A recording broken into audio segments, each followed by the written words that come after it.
Hello అండి, pregnancy స్టోరీలో episode number 1. నాకు మ్యారేజ్ అయిన వెంటనే మా వారు అయితే కాలేజ్లో జాయిన్ చేశారండి. ఆ కాలేజ్ మార్నింగ్ నుంచి ఆఫ్టర్నూన్ వరకేనండి. సో ఇంటికి వచ్చేసరికి 2:30 అలా అయిపోతుంది. ఇంకా టైంకి ఫుడ్ అయితే ఉండేది కాదండి. ఇంకా ఆ ఇయర్ మొత్తం సరిగ్గా ఫుడ్ తీసుకోక చాలా బాగా వీక్గా ఉన్నాను.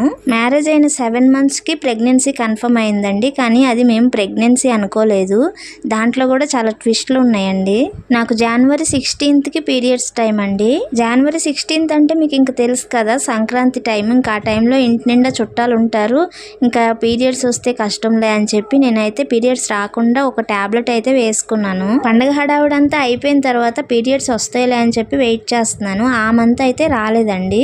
ఇంకా నెక్స్ట్ మంత్ వస్తుందేమో, అప్పుడప్పుడు ఇలానే జరుగుతుందిలే అని చెప్పి నేనైతే వెయిట్ చేస్తున్నాను. నాకైతే ప్రెగ్నెన్సీ కన్ఫర్మ్ అవుతుంది అన్న థాటే లేదండి. ఇంకా నెక్స్ట్ మంత్ వస్తుందిలే అని చెప్పి వెయిట్ చేస్తున్నాను. Continuation next video.